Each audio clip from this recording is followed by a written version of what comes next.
Hey guys, tonight we explore a divine financial miracle that could change your life forever. Imagine waking up tomorrow and realizing that everything you once thought impossible is now within reach. A divine wealth transformation, ordained by God, is about to happen in your life. What will you do with such a blessing tonight?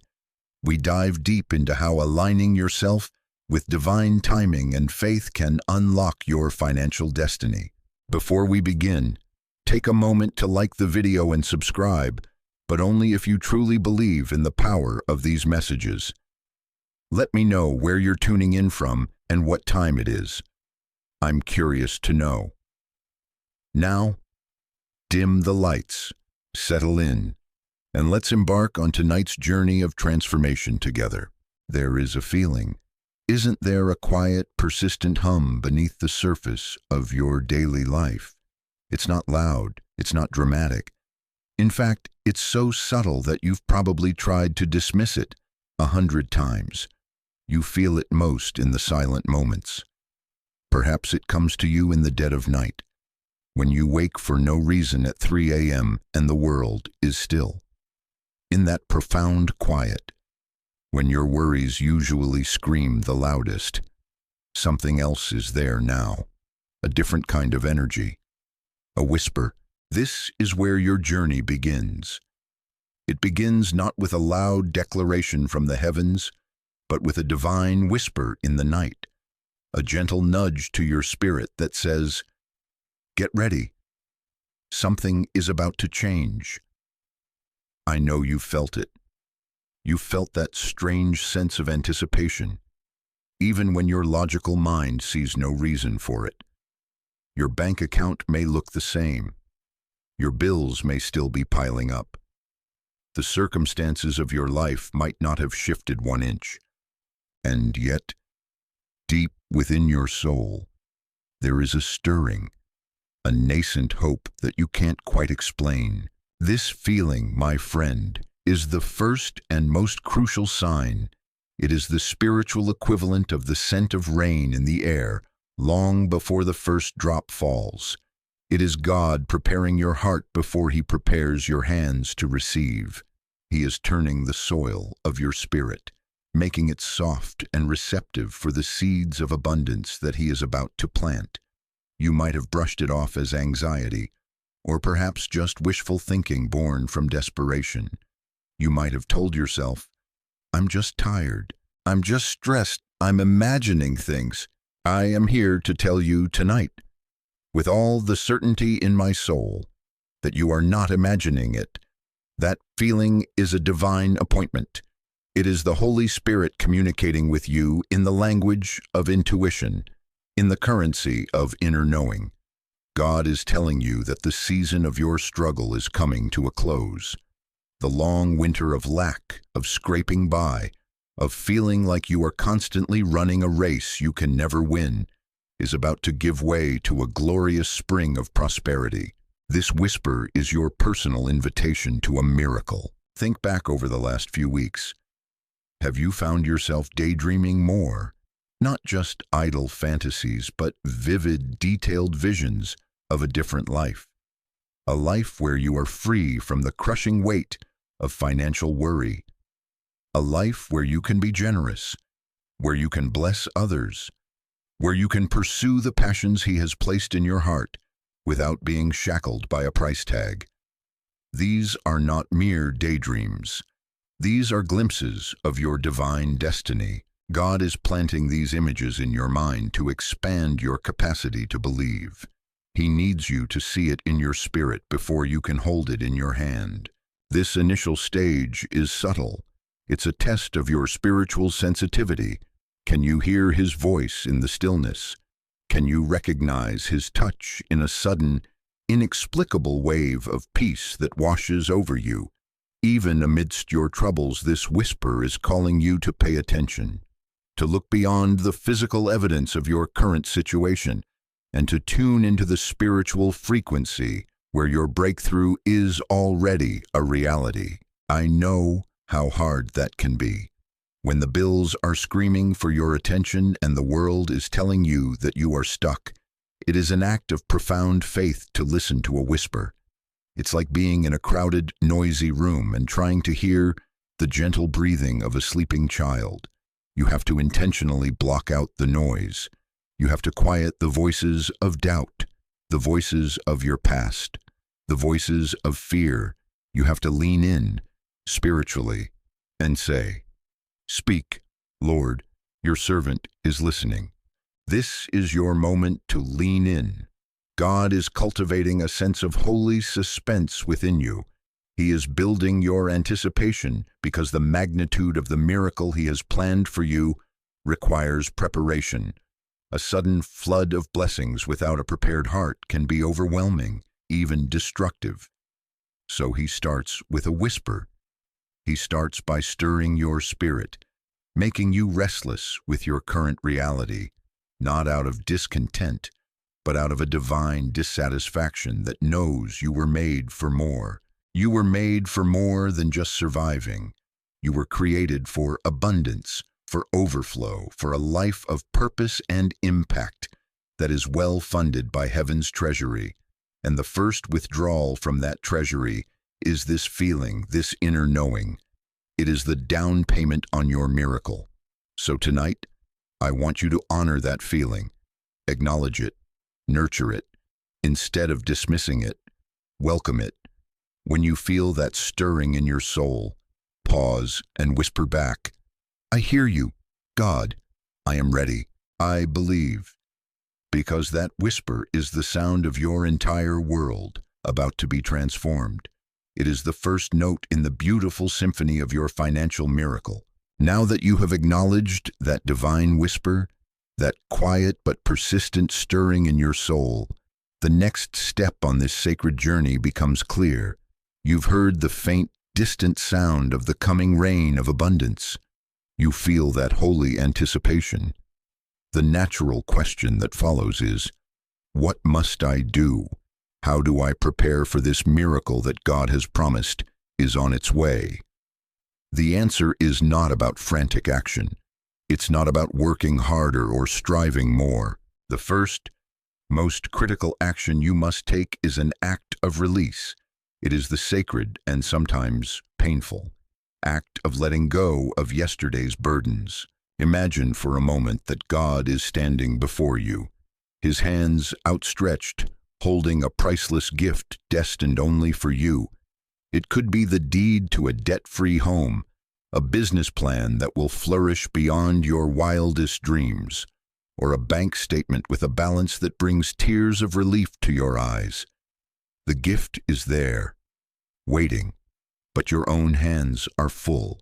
They are clenched tightly, white-knuckled, holding onto the heavy stones of your past. You cannot receive the new glorious thing God has for you if you are unwilling to drop the old, heavy things you carry. What are these burdens? They are more than just numbers on a credit card statement. They are emotional and spiritual weights that have anchored you to a reality of lack. I know you know what I'm talking about. Let's speak of them honestly, here in this safe space. One of those burdens is regret. You carry the memory of a past financial mistake like a constant companion. That investment that went sour, the business partner who betrayed you, the job you quit that you think you should have kept. You play these moments over and over in your mind, torturing yourself with what ifs and if only. Every time you do this, you are telling God that you trust your past mistakes more than you trust His future grace. Tonight, God is asking you to forgive yourself. He has already forgiven you. That mistake was a lesson, not a life sentence. It is time to let it go. Another burden is the deep, cutting shame. You have allowed your financial situation to define your self-worth. You feel embarrassed. You avoid conversations about money. You see the success of others and feel a sting of inadequacy, believing that their abundance is somehow a judgment on your lack. This shame is a lie from the enemy, designed to keep you small and hidden.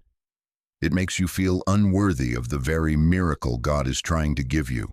He sees you not through the lens of your bank account, but through the lens of the cross.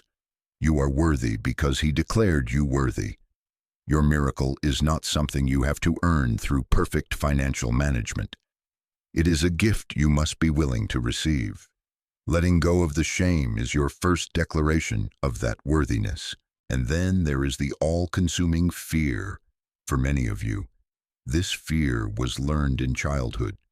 You watched your parents struggle. You learned that money was scarce, that it was a source of conflict, that there would never be enough. So now, even when a small blessing comes your way, you can't enjoy it. You clutch it tightly, terrified it will disappear. You operate from a defensive crouch, constantly bracing for the next financial blow.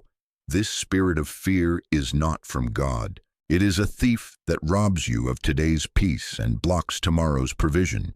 God cannot fill your storehouse if you have barricaded the door with fear. He is asking you to trust Him, to release that primal fear that there won't be enough, and to step into the radical faith that with Him, there is always more than enough. I want you to do something with me right now. You don't have to close your eyes if you're driving or busy, but just find a quiet space in your mind. Picture yourself standing on the edge of a great canyon. In your hands, you are holding all of it. The weight of your debts, the sting of betrayal, the shame of failure, the heavy cloak of fear. Feel the physical weight of it all. Now, I want you to hear that divine whisper again, but this time it is clearer. It says, "Let it go, my child. Trust me." See yourself opening your hands. One by one, you let the stones of your past fall into the vast emptiness of the canyon. Watch the regrets, the shame, the fear, the bitterness tumble away from you, growing smaller and smaller until they disappear into the mist below. Feel the lightness in your hands. Feel the tension release from your shoulders. Take a deep breath. That emptiness you feel in your hands now is not a void. It is a vessel. You have created a sacred space. You have made room. This is the essential work. Your transformation begins here. By releasing the pain of your financial past, you are clearing the runway for your miracle to land. You are signaling to heaven that you are no longer a resident of the land of lack, but are preparing to move into the land of abundance. If you feel moved to do so, find the courage to declare it. Go to the comments and simply write, "I am letting it go." Let that be an act of faith, a line in the sand. You are joining with thousands of others right now who are choosing freedom over bondage. Releasing these burdens is a choice you might have to make every day for a while. But it starts with tonight. It starts with this moment of decision. You have heard the whisper promising a new season. Now, you must consciously choose to leave the baggage of the old season behind. Only with empty, open, and expectant hands can you truly be ready to receive the unimaginable blessings that are already on their way to you. Now that you have opened your hands and heart, now that you have bravely let those old burdens fall away into the canyon of forgetting, something truly magical begins to unfold. A new sensitivity awakens within you.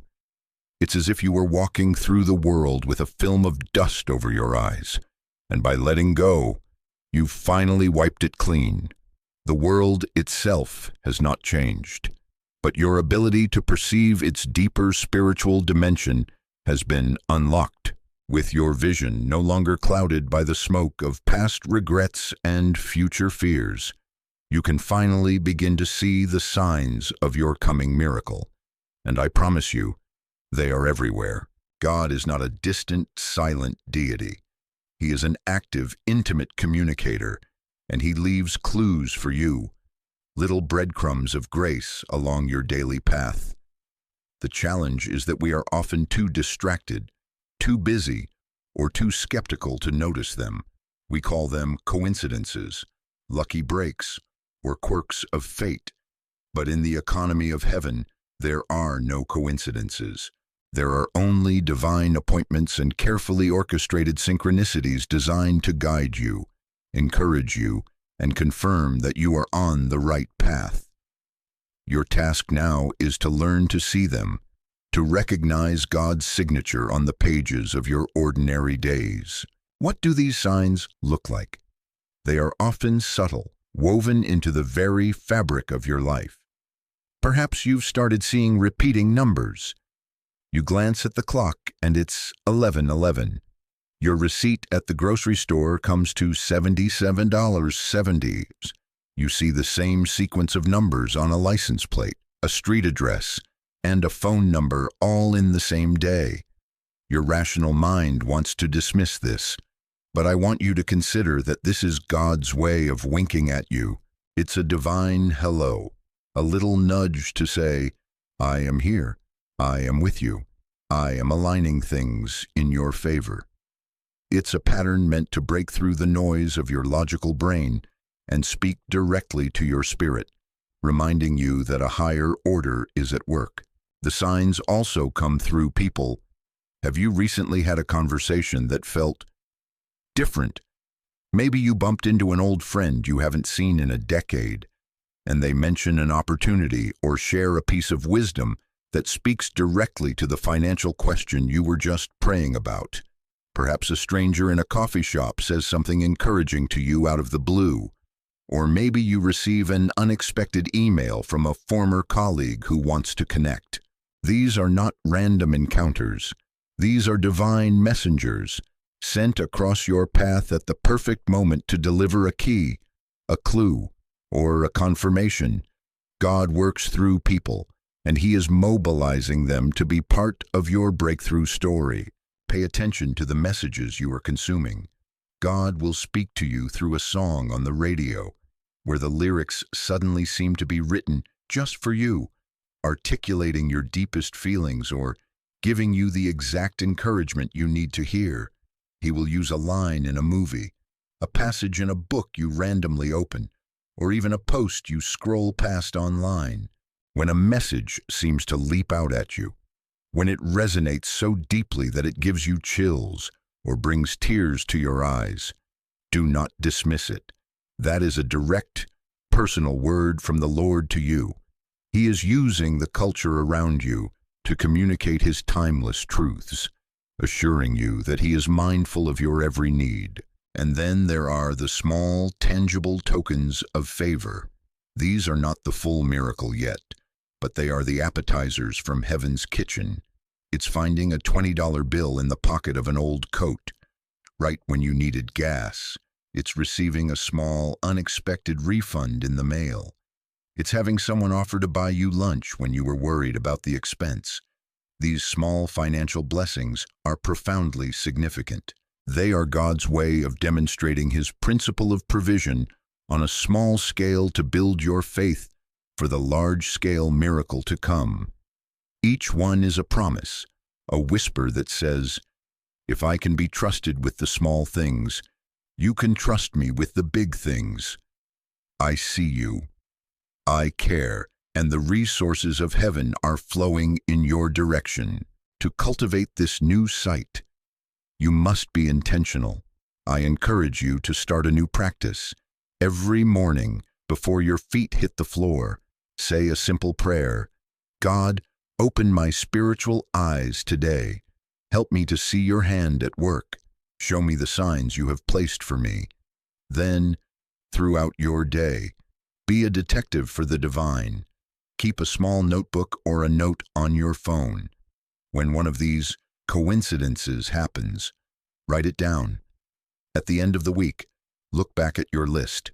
You will be astonished. You will see an undeniable pattern of love, care, and orchestration. The random dots will connect to form a beautiful constellation, spelling out the story of His faithfulness. I'd love for you to strengthen the faith of everyone here. In the comments, share just one sign you've noticed this week, a number, a song, a conversation, a small financial favor. Let's create a living testimony to God's constant communication. Seeing these signs is not about superstition, it is about relationship. It's about learning the unique way that God speaks to you. These signs are the evidence you will need to cling to, because your journey will soon bring you to a crossroads where your faith will be tested. God is building your confidence now, providing proof of His presence, so that when that moment comes, you will be armed with the unshakable knowledge that He is with you and for you. You have answered the divine whisper. You have bravely begun the sacred work of letting go of the burdens that were weighing you down. Your spiritual eyes are opening, and you are starting to recognize the beautiful, undeniable signs of God's hand orchestrating events in your life. All of this has been preparation. It has been a spiritual training ground, because every profound journey of transformation, especially one leading to a financial miracle ordained by God, eventually brings you to a single defining moment. You are now approaching that moment. You are arriving at the crossroads of faith and fear. I want you to visualize this with me. See yourself walking along a path. The journey so far has been one of awakening and release. But now, up ahead, the path splits in two. On one side, you see a road that is familiar.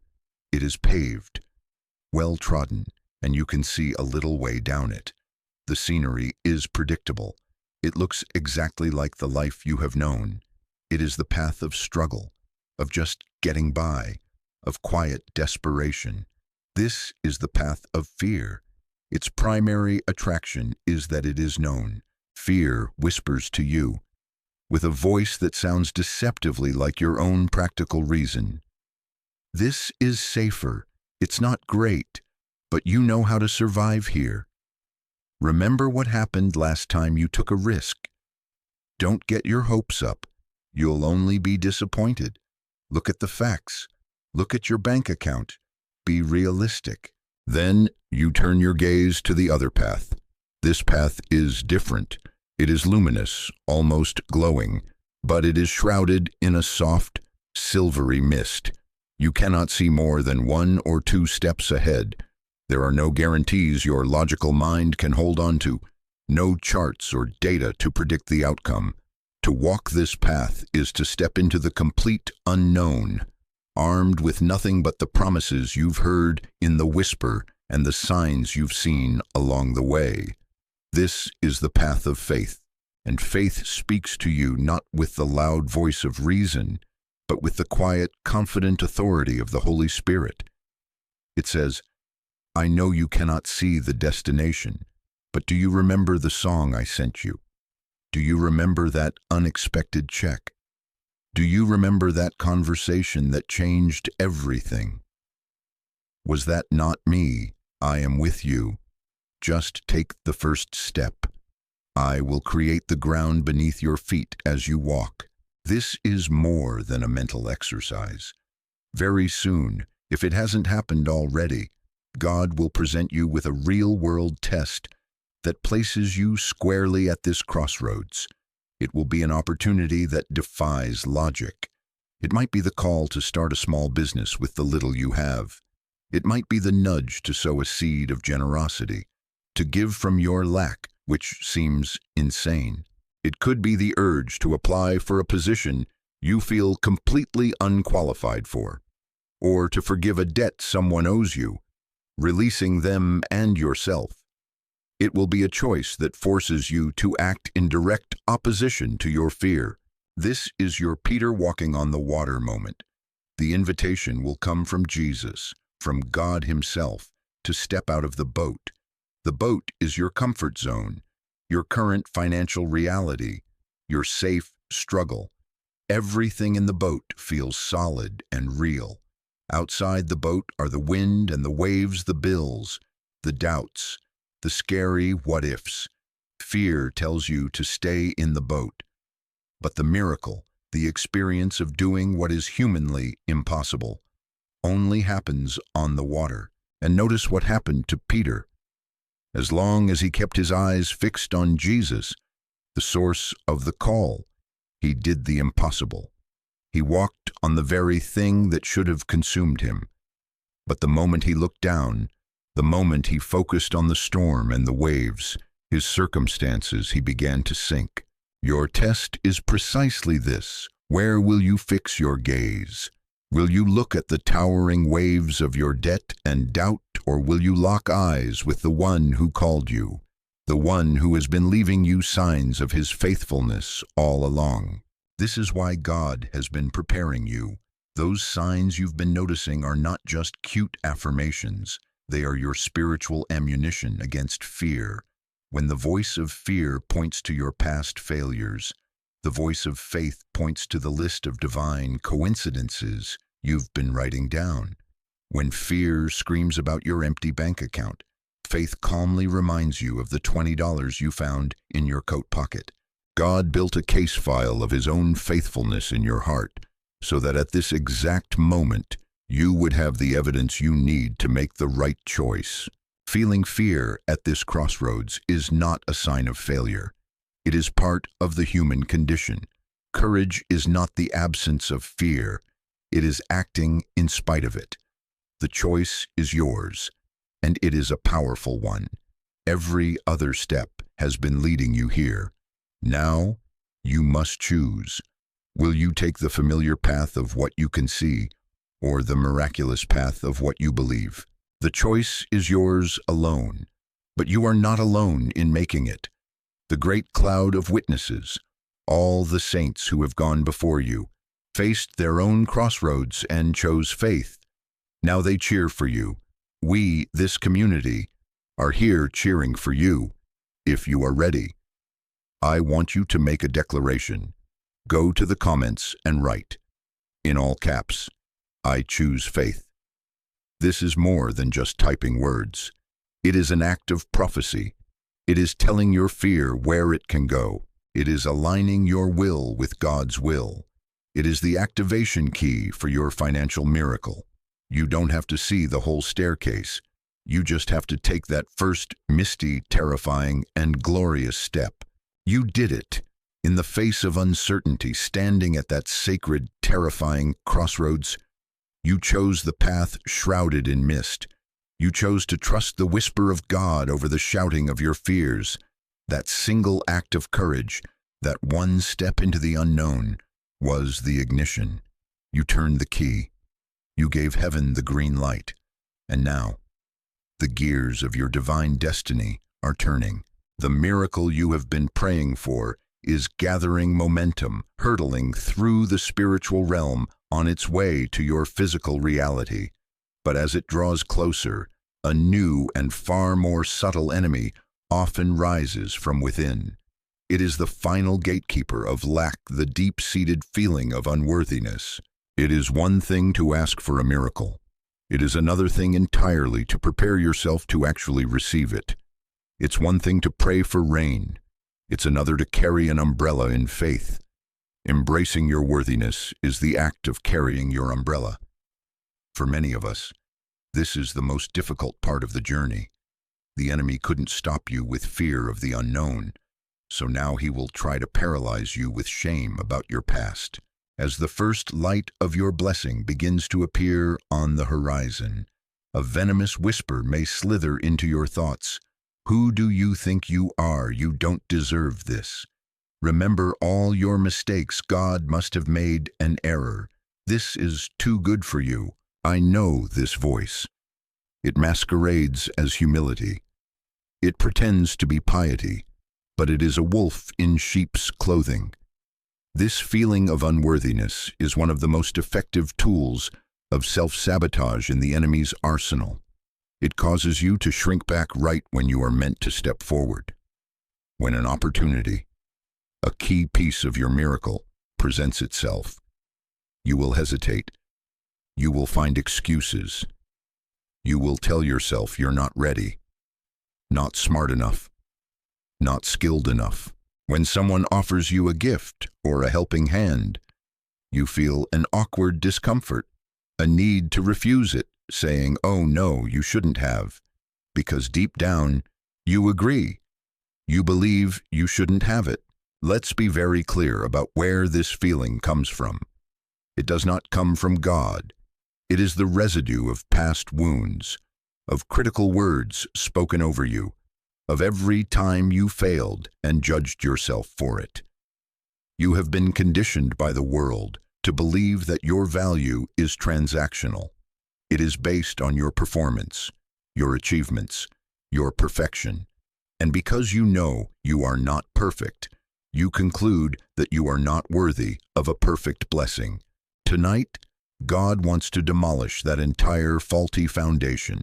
He wants you to hear this truth deep in your spirit, so profoundly that it rewrites the code of your soul.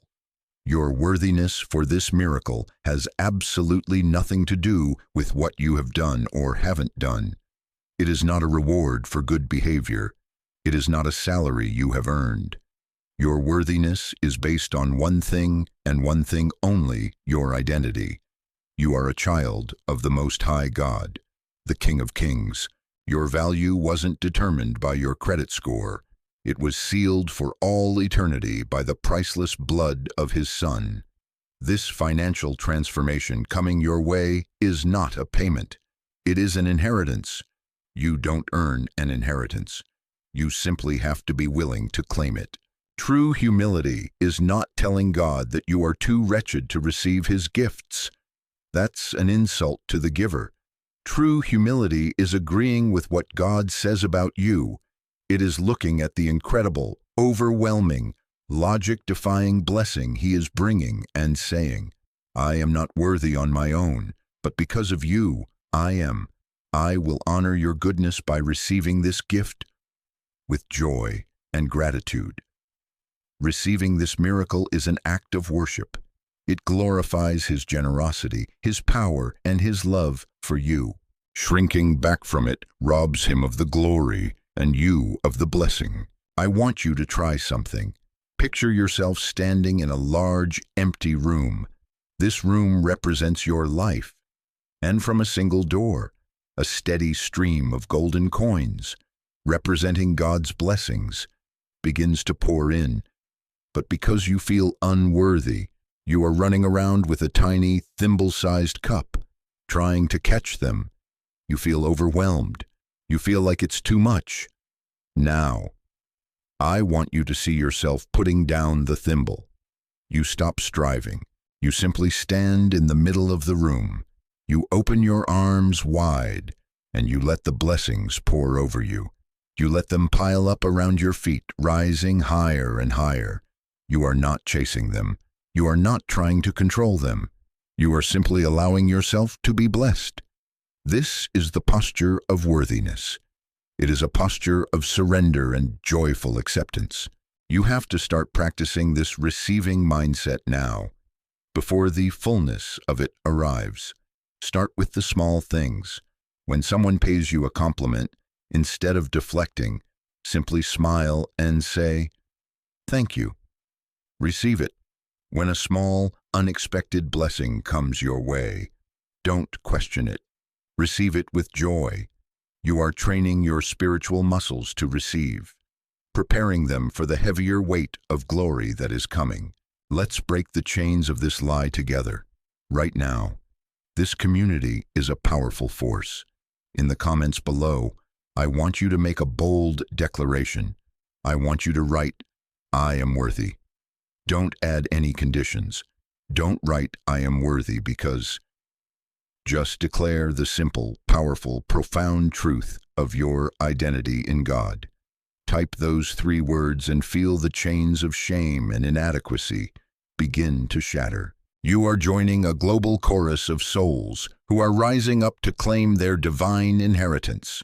By embracing your God-given worthiness, you become a vessel that can actually contain the miracle. A person who feels unworthy is like a bucket full of holes. No matter how much God pours in, it leaks out through self-sabotage and doubt. Today, you are sealing those holes with the truth of God's Word. You are becoming a prepared reservoir, ready to be filled to overflowing, not just for your own sake, but so that you can become a fountain of blessing for others. The first light of your new dawn is about to break, and now, finally, you are ready to stand in its glorious, warming rays. You have taken the leap. You stood at that monumental crossroads, chose the path of faith, and then, with profound courage, you looked in the spiritual mirror and declared yourself worthy of the goodness of God. You opened your arms wide to receive, and because you have done this deep, essential internal work, the very atmosphere around you has shifted. The spiritual dam, held in place for so long by fear, doubt, and unworthiness, has finally broken. The streams of divine provision, once just a trickle, are beginning to surge forward. We have now arrived at that breathtaking moment you have longed for, the moment when faith becomes sight. This is the first light of your breakthrough. For so long, you have been living in the pre-dawn darkness, navigating by the faint starlight of hope and the quiet whisper of a promise. But now, on the distant horizon of your life, a sliver of brilliant golden light is appearing. It is undeniable. It is real. It is the tangible, physical evidence that everything you have been believing for is coming to pass. This first light is different for everyone, but its effect is always the same. It brings a wave of relief so profound it can buckle your knees. What does this first light look like for some of you? It will come through a letter in the mail. You will see an official-looking envelope, and your heart will sink, expecting another bill, another demand. But you will open it, and the words will seem to blur. It's not a bill, it's a check. It might be from a forgotten security deposit, a class action settlement you don't remember joining, or a tax refund that is far larger than you anticipated. You will stare at your name on that check, at the amount, and the first tear will fall. It's not just about the money.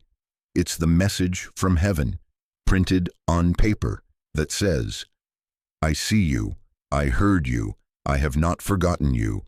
The rescue has begun." For others, the first light will be an email. It will be the yes you had given up on, that job application you sent out on a whim for a position you felt utterly unqualified for. The subject line will read, "Invitation to interview," or better yet, "Offer of employment." A door that seemed painted on the wall, purely decorative, will suddenly swing open before you. A path will appear where there was a solid wall just yesterday. It is the hand of God physically rearranging your circumstances, and creating an opportunity that your logic could never have conceived. Perhaps your first light is the sound of a phone ringing. It's a call from your bank. You answer with trepidation, but the voice on the other end is not calling to collect. They are calling to inform you of a new program, a modification, a forgiveness plan. A mountain of debt that has cast a long, dark shadow over your life for years begins to shrink. A chain you believed you would carry to your grave simply dissolves. Or maybe the call is from a client, one you thought you had lost, who now wants to give you a project larger than any you have had before. It is that holy, sacred moment when the spiritual reality you have been cultivating internally finally punches through into the physical world. You hold the check in your hand. You read the email for the 10th time. You hang up the phone in a state of shock, and you look up at the ceiling of your room, your heart so full that you can only manage one word: thank you. This is it. The proof. The sign that the season has truly, finally changed. Now, you must guard this moment. The enemy of your soul will immediately try to diminish it. He will whisper, "It's just a one-time thing. It's a fluke. It's not that much money. It won't solve all your problems. Don't get too excited." You must actively, forcefully reject that lie. This is not a fluke. This is a foothold. This is not a lucky break. It is a cornerstone. You must celebrate this first victory as if it were the entire victory. Why? Because in the kingdom of God, gratitude is a multiplier. When you thank God passionately for the first drop of rain, You are calling forth the downpour. So dance in your kitchen. Call a friend you trust and share the news. Write it down. Acknowledge it. This act of celebration strengthens your faith and tells God you are ready for more. Your testimony is a weapon. It is a beacon of hope for others. If you have seen this first light, no matter how small, I urge you to share it in the comments. You don't need to share details, just write. The light is here. Or I received my first light. Let's create a bonfire of praise reports right here, a wall of evidence that our God is faithful. Your story could be the very thing that helps someone else hold on for one more day. This first light is the beginning of your new reality. It is the first warm ray of sun after a long, cold winter. It is the proof that you are not crazy for believing. It is the validation of your entire journey from hearing the whisper, to letting go of the past, to seeing the signs, to choosing faith, to embracing your worthiness. This is not the end of the story. This is the beautiful, exhilarating beginning of the next chapter. You have seen the dawn. Now, it is time to learn how to walk in the full daylight of your blessing, stewarding this new abundance with the divine wisdom and purpose for which it was always intended. The light is here. That first undeniable ray of dawn has broken through the darkness, and you are standing in the warmth of its glow. The check has arrived. The job offer is signed. The miraculous opportunity has materialized. The breath you have been holding for years is finally released in a sigh of overwhelming relief. It's real. It happened. You are standing on the shores of your promised land. But right here, my friend, in this beautiful sun-drenched place of victory, comes the next crucial stage of your journey. God did not perform this miracle just to make you comfortable. He performed it to make you capable. He didn't just deliver you from something. He delivered you for something. Now begins the sacred task of walking in your newfound divine purpose. With this new blessing in your hands, you will immediately face two powerful temptations. They are two sides of the same coin, both rooted in the memory of your past struggles. The first temptation is to hoard. The fear of returning to lack is so fresh, so visceral, that your first instinct may be to clutch this new resource with a white-knuckled grip. You'll want to build a fortress of funds, a high wall of security, to protect you from ever feeling that pain again. But money that is hoarded stagnates. A fortress not only keeps danger out, it imprisons you within and prevents blessings from flowing through you to others.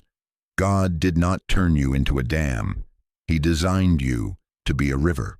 The second temptation is the opposite to squander. It's the urge to immediately run out and soothe all your old pains with material things. To buy the car, the clothes, the gadgets you always dreamed of, believing they will finally make you happy. And while there is nothing wrong with enjoying the fruits of your blessing, if this is your only focus, you will find the happiness is fleeting. You will have squandered a divine endowment on temporary thrills, only to find your soul remains hungry. This miracle is not meant to be a painkiller. It is meant to be a vitamin, nourishing you for a greater work. The path between these two dangers, the path of wisdom, is the path of stewardship. The most profound shift you must make now is to understand that this abundance is not truly yours. You are not its owner, you are its manager. You have been promoted to become a steward in the kingdom of God, entrusted with a portion of His resources to manage on His behalf. Your new holy assignment is to ask, God, what do you want to do with this money that you have placed in my care? How do you discover this divine purpose? You listen, the same way you leaned in to hear that first faint whisper telling you a miracle was coming. You must now lean in to hear the instructions for what to do with it. The voice of God is found in the same place in the stillness, in prayer, In the quiet moments when you ask for His guidance, look at the desires He has already planted in your heart. When you were struggling, what problem in the world broke your heart the most? Who did you ache to help? Was it homeless veterans, single mothers, struggling artists?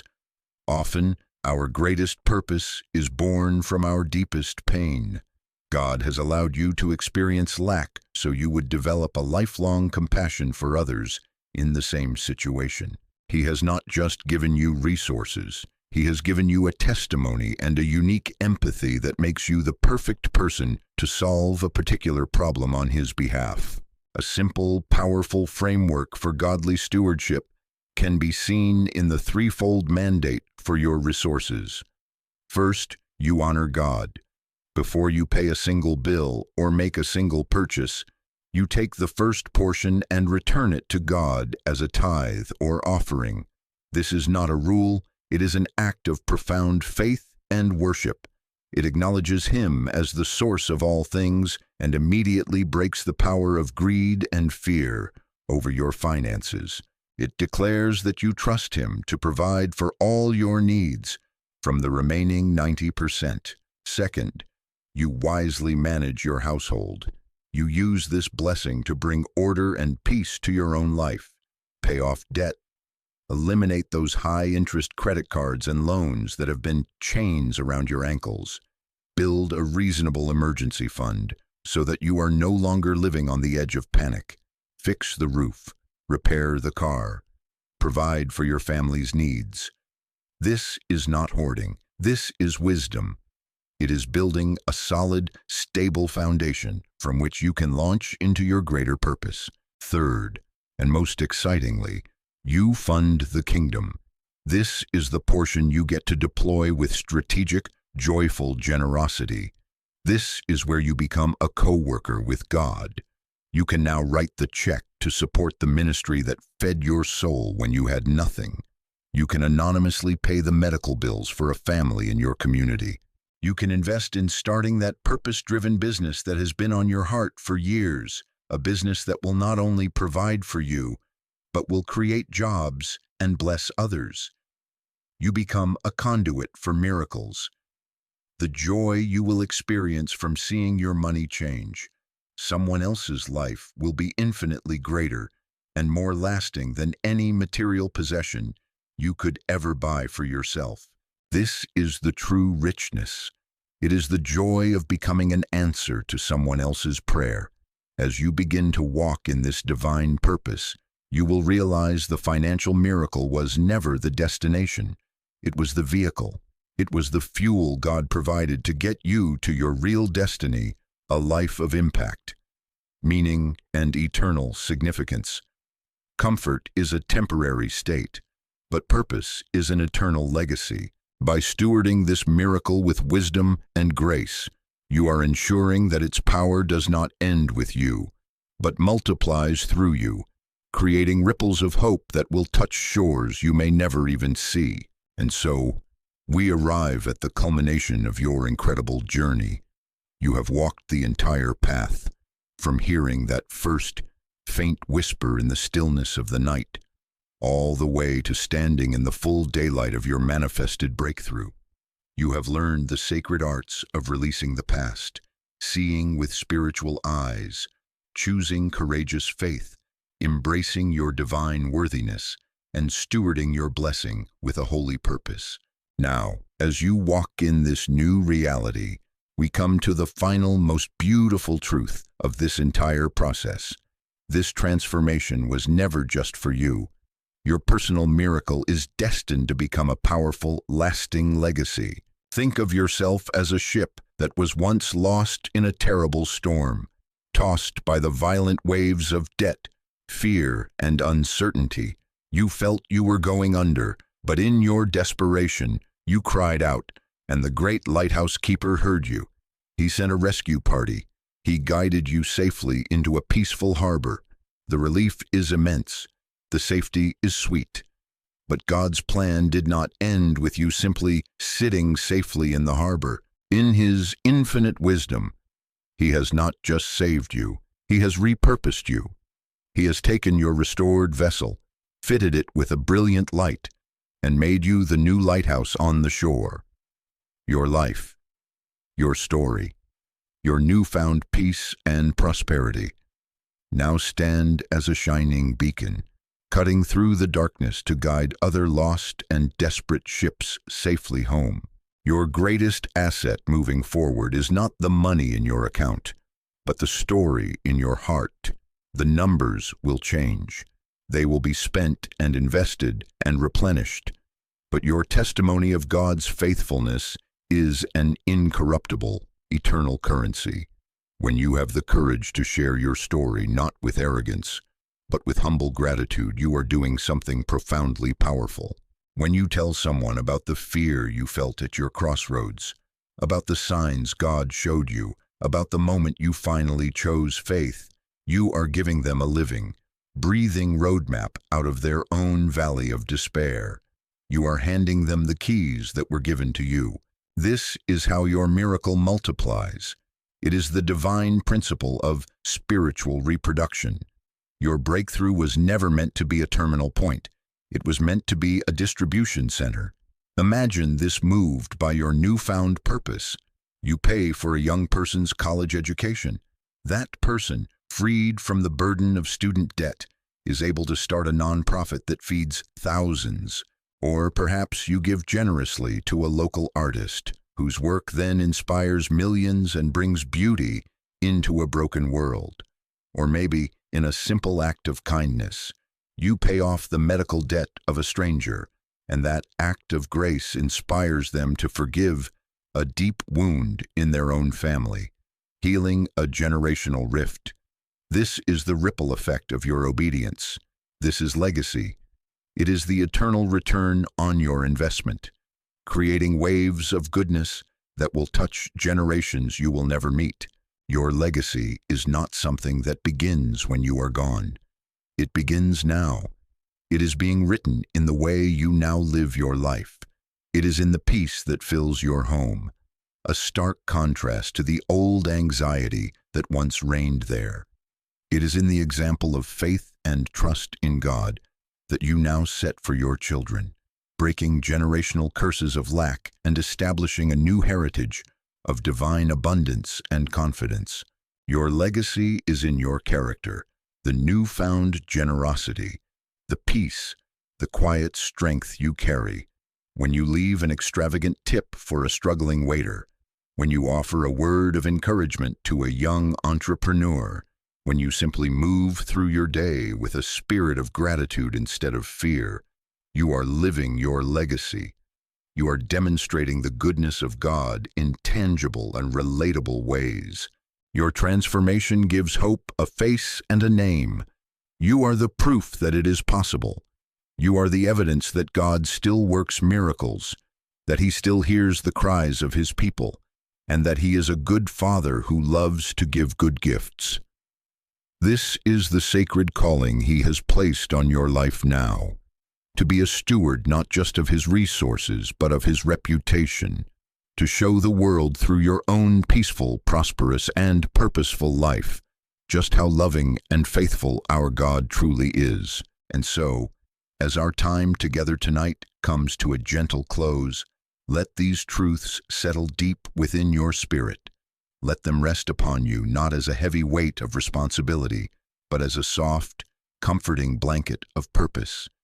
There is nothing left to strive for, nothing to chase, nothing to fear or figure out.